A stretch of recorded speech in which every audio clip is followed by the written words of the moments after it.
O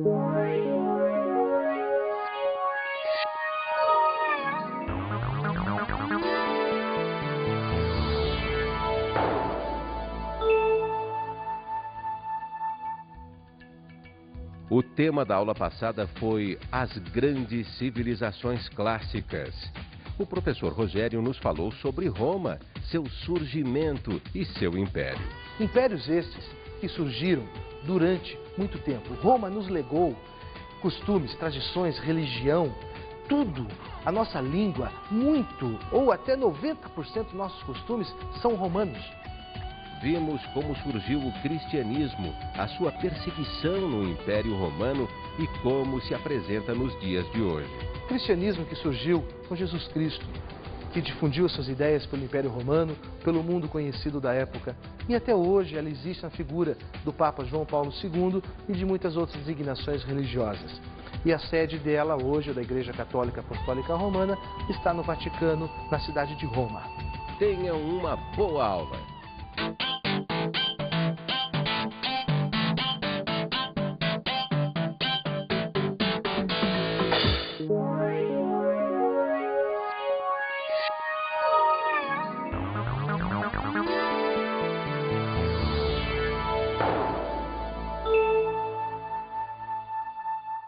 Olá! Dando continuidade aos nossos estudos, hoje nós vamos falar sobre as grandes civilizações do Oriente.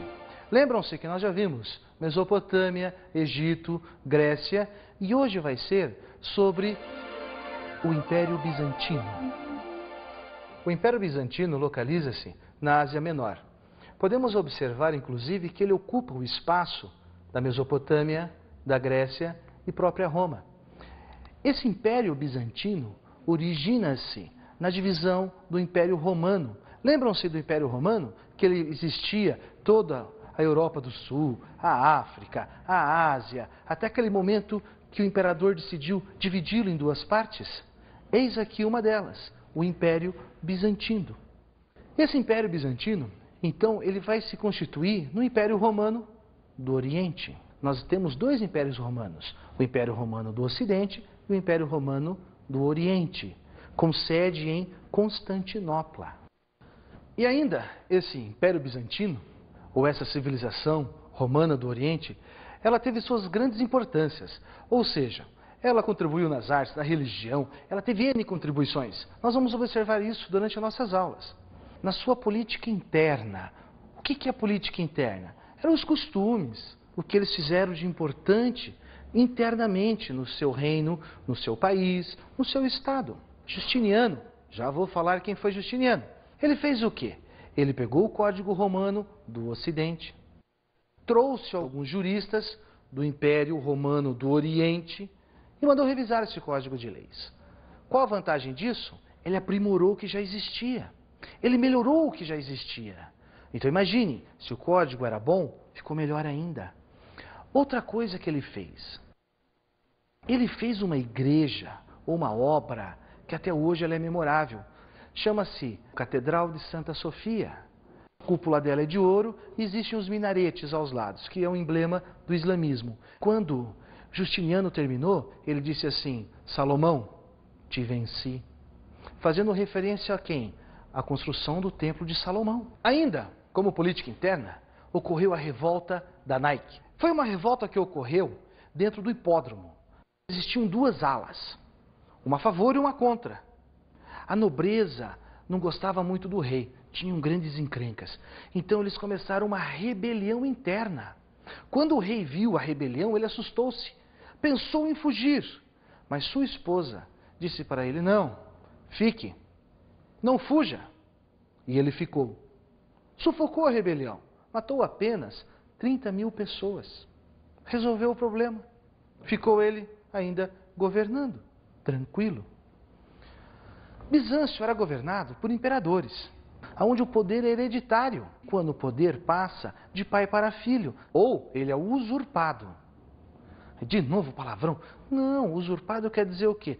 Quando aquele imperador que está lá governando, sentado no trono, decidindo o que é certo, o que é errado, o que se deve fazer, o que não se deve fazer, chega alguém e passa ele na espada.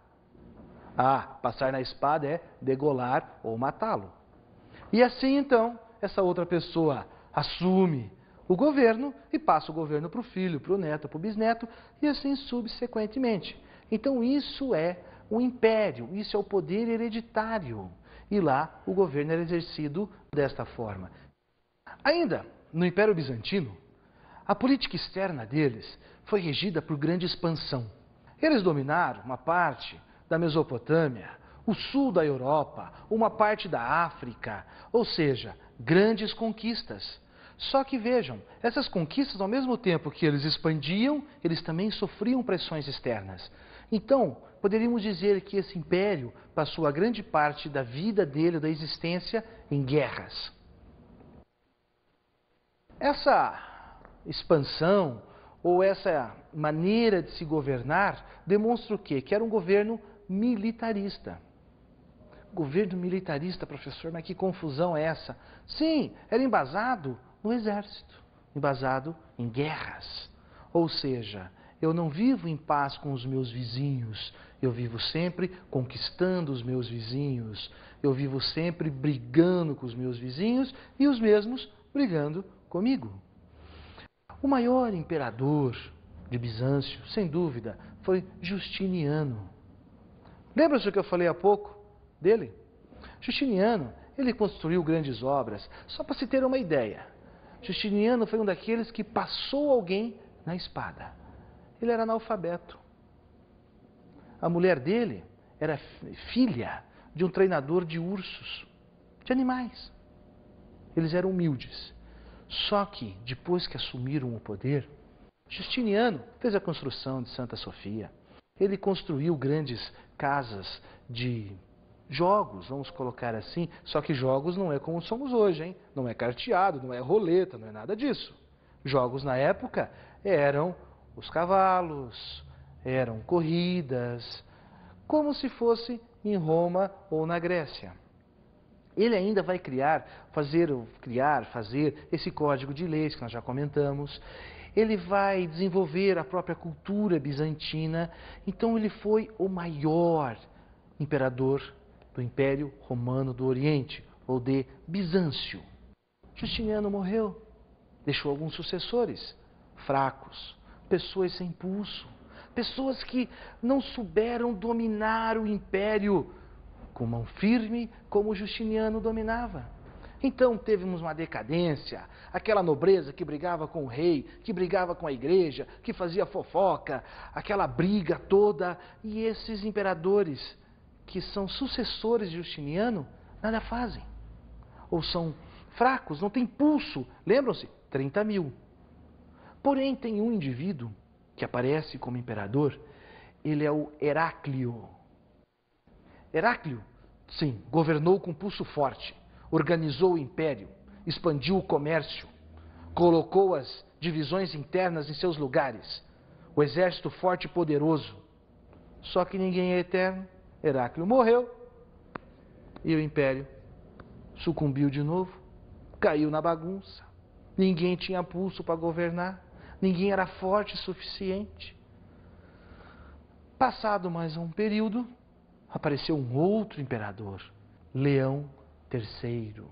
Esse Leão III, então, de novo, ele impõe a força, fixa o império, domina as rebeliões, faz de novo o império quase ser igual a Justiniano, porém, ele morre e aí o império sucumbe de novo. A cultura bizantina nos legou muitas coisas. Por exemplo, a organização social deles. Patriarcalismo. O homem manda. A divisão social não era muito grande. Nós tínhamos os nobres, a figura do imperador, o clero e os trabalhadores. Lembramos quem representa o clero? São os padres, os sacerdotes, aqueles que fazem a religião. A economia bizantina era embasada no quê? No comércio e na indústria. Ah, professor, mas indústria lá, naquele período? Sim, a indústria. Eles eram grandes fabricantes de sedas, tecidos. Ah, vocês vão ver isso futuramente nas nossas aulas de história. que muito do comércio que vem na Europa no século XV, XVI e XVII vem do Oriente. E Bizâncio tem sua parcela de contribuição nessas exportações. Vamos deixar assim. As artes bizantinas, elas têm o seu apogeu, o seu caminho, a sua influência. Aonde? Na cultura religiosa. Eles construíram as igrejas e faziam imagens muito bonitas. Professor, mas aonde que existe? Existe isso ainda? Tem algum lugar? Tem sim. Tem igrejas hoje que representam ainda os bizantinos. São as igrejas ortodoxas. No nosso país existem algumas. Quem puder, visite-as. Vai poder observar a cultura bizantina. Eles conservam isso até hoje. Nas pinturas, eles nos legaram algumas obras de arte, principalmente na linha religiosa. Eles eram um povo muito devoto. Porém, eles tinham um hábito quando se falava em religião lá. Era o cesaropapismo. Cesaropapismo nada mais é do que o César que manda na igreja. E professor, César que manda na igreja? Quem é César? Não era o rei, o imperador?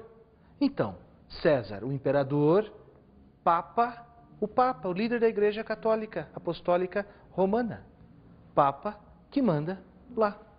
Ou seja, o chefe da Igreja Bizantina quem era? Era o rei. Então o clero, todo o clero da Igreja era submisso ao rei, imperador, a Justiniano. Vamos usar esse exemplo? Então isso nós chamamos de cesaropapismo. Contribuições dos bizantinos foram várias. As artes, na figura de pinturas que eles fizeram, esculturas. As próprias obras arquitetônicas na figura da igreja.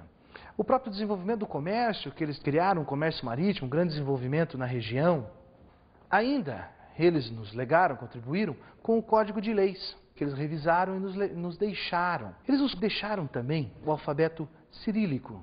Esse alfabeto, talvez para nós hoje ele não tenha uma grande importância, mas na época teve. Ele foi usado para cristianizar os povos bárbaros, ou os povos que viviam além das fronteiras do império. Vejam a importância. Eles dominaram as pessoas pela religião. Agora nós vamos ver uma nova civilização, um novo momento. Ah, mas não esqueçam, a história está acontecendo, na Europa tem história, na África tem história, na Ásia tem história, na América tem história, mas agora nós vamos ver a civilização árabe. Essa civilização árabe, ela surge do quê? De povos nômades. Recordam-se? Os nomes daqueles que viviam de lá para cá, da caça, da pesca, da coleta. Então eles vão tornando-se sedentários até que se forma a civilização árabe. Vamos dar uma olhada no nosso mapa para observarmos o que era a civilização árabe. Os árabes dominaram toda a Ásia, ou a Ásia Mediterrânea, o sul da Europa e o norte da África. Todo o Mediterrâneo ficou de domínio árabe. Imaginem a importância que não teve este império. Outra coisa que eu gostaria de chamar a atenção de vocês, que todo o império procurava dominar o quê? O Mediterrâneo.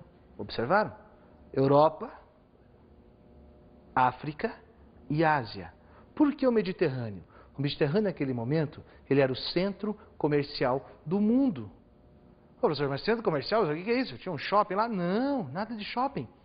Eles iam de um lado ao outro do Mediterrâneo através de barcos para comercializar os produtos, pois ali estavam as civilizações conhecidas naquele momento.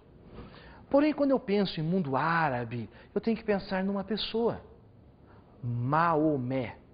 Quando eu penso em Maomé, me vem aquele ditado: se Maomé não vai à montanha, a montanha vem a Maomé. Mas quem foi Maomé? Maomé, ele era líder de caravana, lá na cidade de Meca, no Oriente Médio.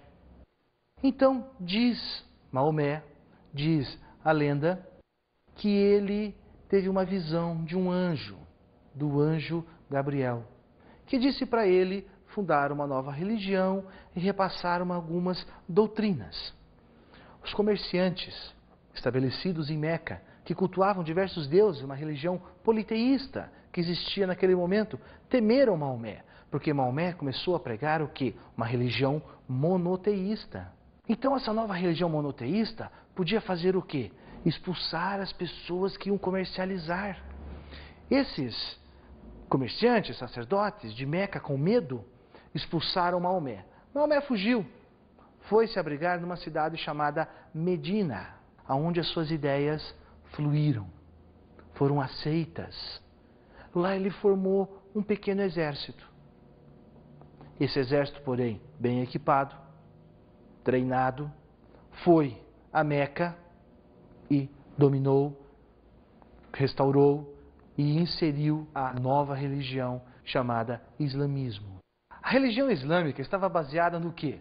Nas visões que Maomé teve do anjo Gabriel e no Antigo Testamento. Sim, esse Antigo Testamento que muitos de nós têm em casa. Porém, ela traz alguns preceitos. O que é preceito? Preceito é a doutrina, ou seja, o que todo islâmico ou muçulmano tem que fazer. O primeiro deles é orar 5 vezes ao dia com o rosto voltado para a Meca. Isso quer dizer o quê? Quer dizer que o indivíduo tem que orar. Professor, mas ele senta lá num cantinho? Não. Nós observamos isso em filmes que nós assistimos, e às vezes até no nosso próprio cotidiano. É quando os indivíduos colocam o tapete no chão, de joelhos, voltado à cidade de Meca, eles fazem as suas orações. O segundo preceito, peregrinar a Meca pelo menos uma vez na vida. Isso quer dizer que o indivíduo, ou aquele que professa essa religião, tem que ir pelo menos uma vez na vida à cidade de Meca, lá no Oriente Médio. Dar esmolas. Todo muçulmano tem a obrigação de dar esmolas, ou seja, fazer a caridade. O próximo preceito, jejuar. Tem um momento do ano onde o muçulmano ele se abstém do alimento. Nós chamamos isso de Ramadã. É quando durante o dia ele não pode se alimentar de nada. É como para os cristãos, quando existe a Semana Santa, que se abstém da carne, da bebida alcoólica, ou até mesmo para alguns, quando passam toda a quaresma sem se alimentar de carne. Lá eles eram obrigados, ou até hoje o são, a jejuar. O próximo preceito, não tomar bebidas alcoólicas.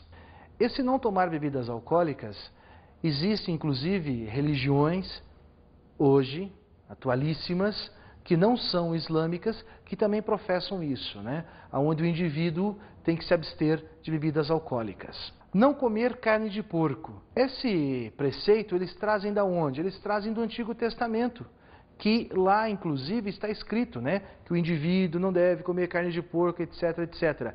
E nós vamos observar que os próprios judeus também seguem esse preceito. Eles também não podem comer carne de porco. A origem das duas religiões aí, como elas copiam uma da outra, ou até o islamismo tem uma parte desse judaísmo. O próximo preceito é descansar na sexta-feira. Para os cristãos, o domingo é o dia sagrado. Para o muçulmano, é a sexta. Para outras religiões, é o sábado. Mais alguns preceitos. Combater pela causa de Alá. E esses preceitos, então, eles regem a vida de um muçulmano. Como para os cristãos, que têm os seus dogmas, têm as suas tradições, têm os seus costumes, eles também, então, seguem a sua vida, a sua fé dentro destes. Agora vamos nós para o nosso preceito. Vamos para o nosso café, para a nossa água, e depois do intervalo eu continuo mais um pouco da nossa aula de História.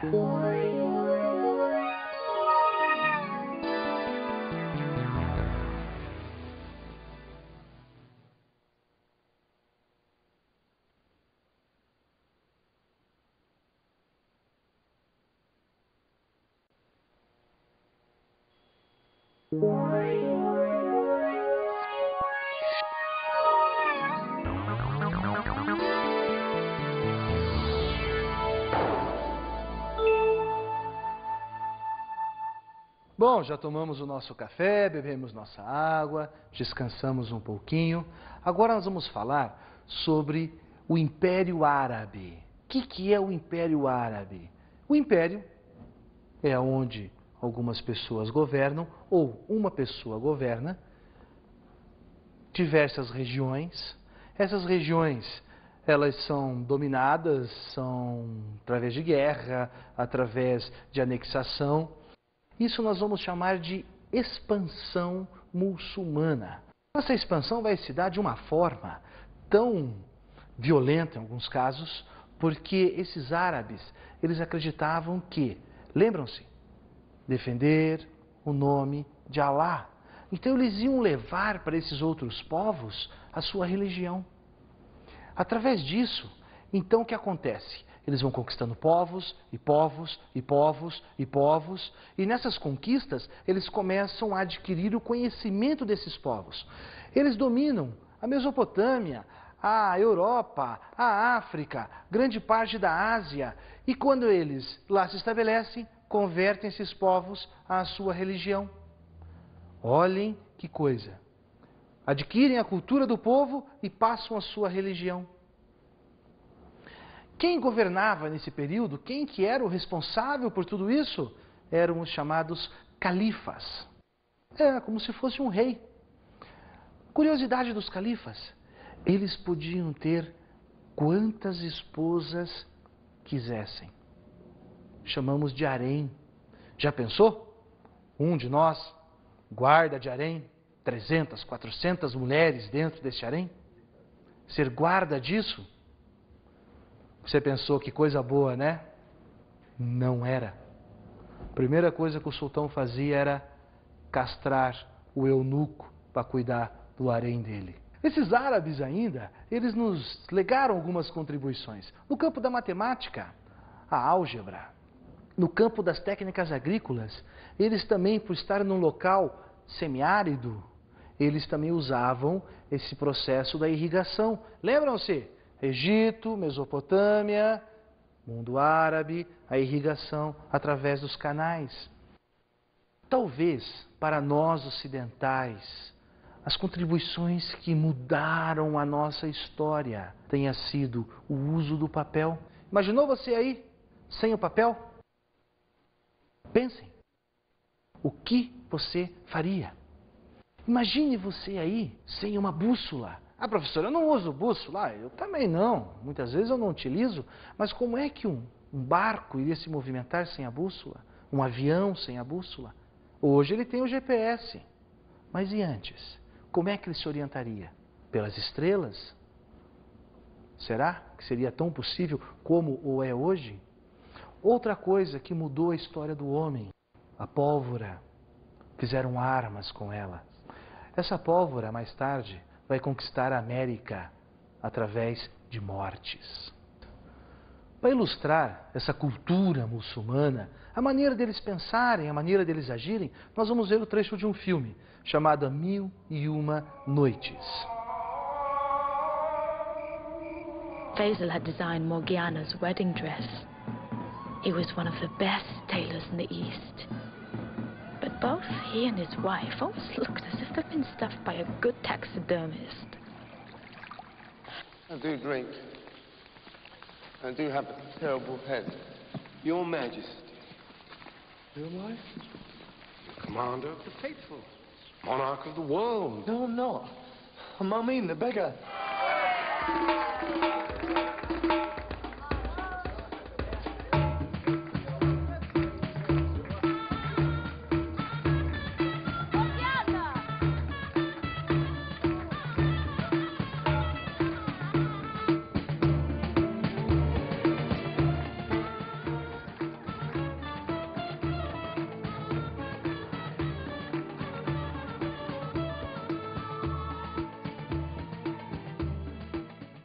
Nestas cenas, nós podemos observar a cultura, os costumes dos árabes.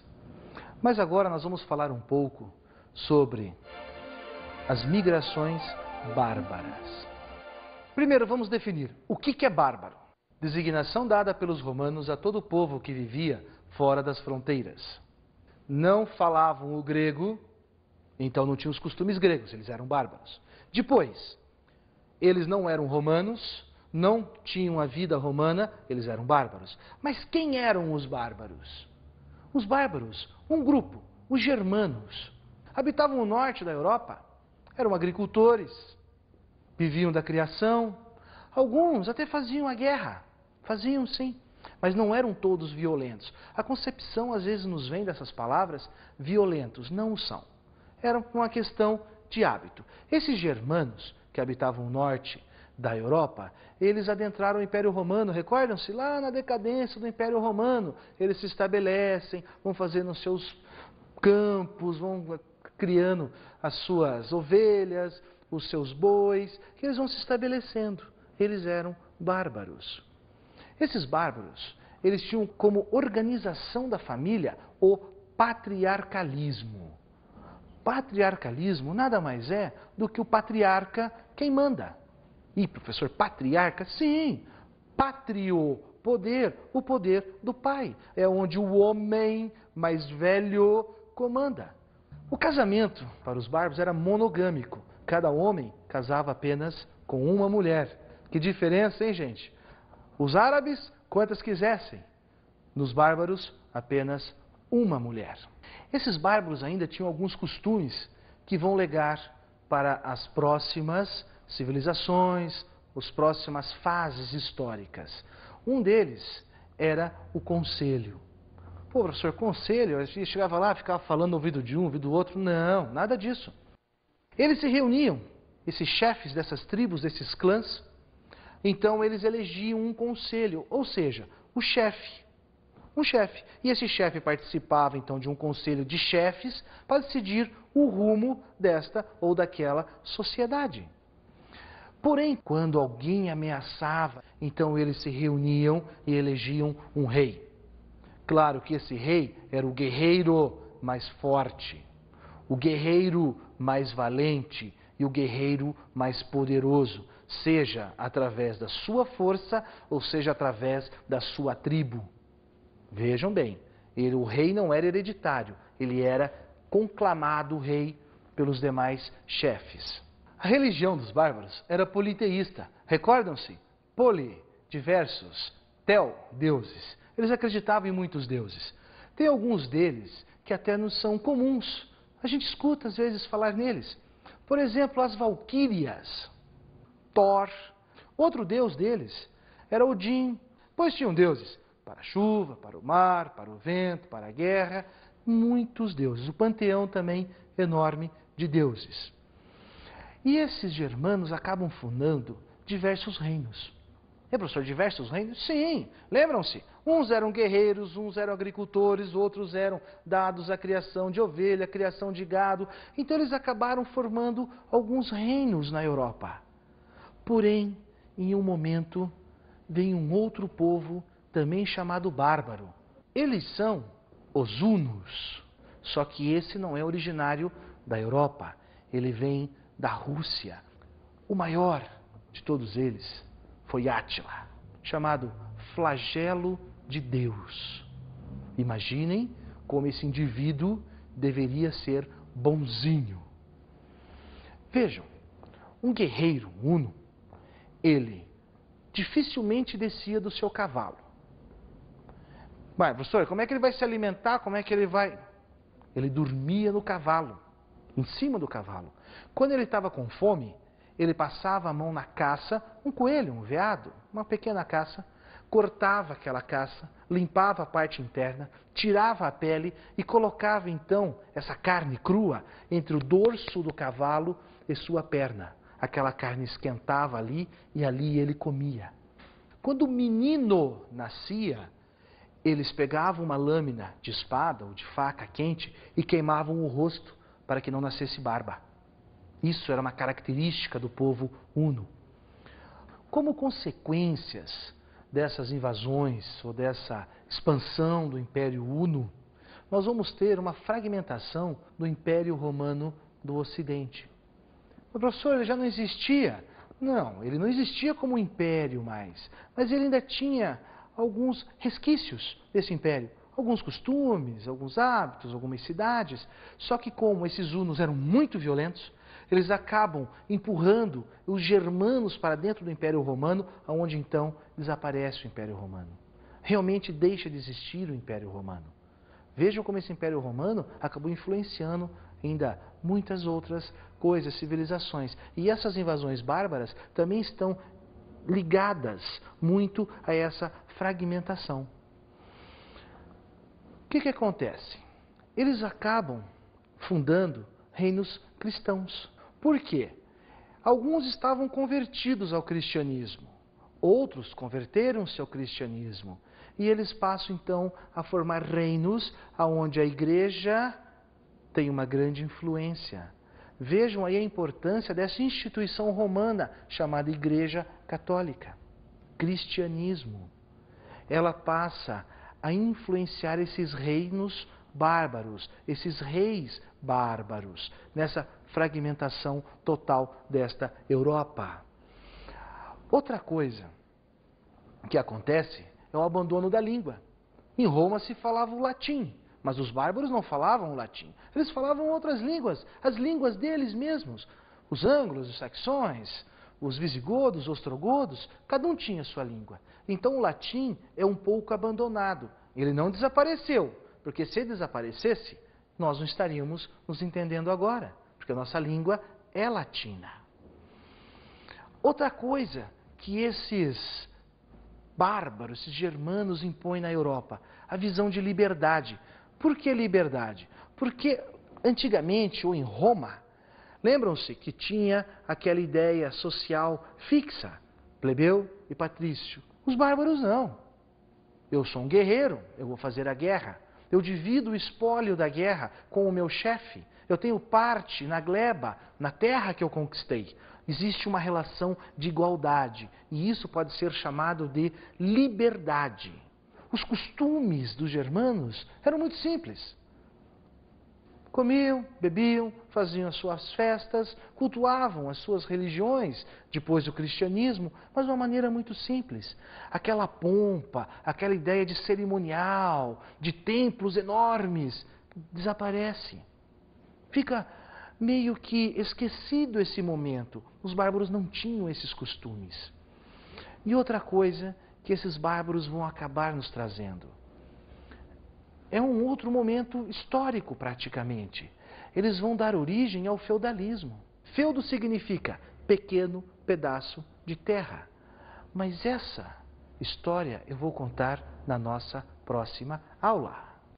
Então, na nossa aula de hoje, nós podemos conhecer mais um pouquinho do nosso mundo, da nossa história. Nós acabamos vendo um pouco mais do Oriente Médio, da cultura islâmica. Nós vimos também um pouco da história europeia com a invasão desses bárbaros. Mas eu gostaria de deixar as dicas de estudo.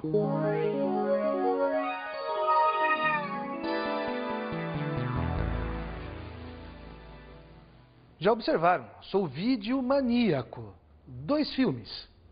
Átila, o rei dos hunos, e As 1001 Noites. Vocês já viram um trecho. E não se esqueçam, hein? A nossa apostila e os nossos exercícios. Bom, até a próxima aula e até o nosso próximo encontro para mais uma história. O professor Rogério nos falou na aula de hoje sobre as grandes civilizações do Oriente. Vimos como surgiu o Império Bizantino, qual foi o seu mais importante governante e quais foram as contribuições deixadas. Bizâncio, ou Império Romano do Oriente, surge na divisão do Império Romano. Ele teve como seu maior imperador Justiniano. Fez grandes obras. Uma delas, a Igreja de Santa Sofia, que está lá até hoje. Ainda nos legaram o próprio código jurídico que ele mandou que fosse revisto e editado, uma melhoria do Código Romano Ocidental. Nos legou pinturas, construções, ou seja, ele expandiu o conhecimento romano por todo o Oriente. Aprendemos a história de Maomé e soubemos como é o islamismo. Maomé, fundador do islamismo, ele primeiro tentou fundar a sua nova religião, sua nova designação, na cidade de Meca. Foi expulso a Medina, organizou um exército, voltou a Meca e impôs sua vontade. Impôs as visões que o anjo Gabriel, segundo ele, havia lhe deixado. Anexou alguns conhecimentos do Antigo Testamento e então fundou uma nova religião chamada Islamismo, aonde a sua obra chama o Alcorão. Temos muitos preceitos dentro do islamismo, mas um deles é sempre defender a palavra de Alá, não beber, jejuar. O professor nos falou ainda sobre as migrações bárbaras e também sobre os seus principais povos.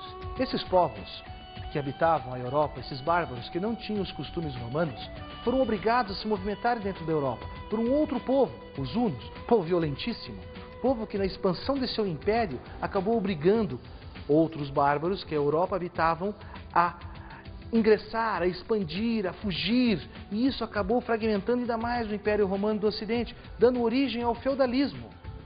Até a próxima aula.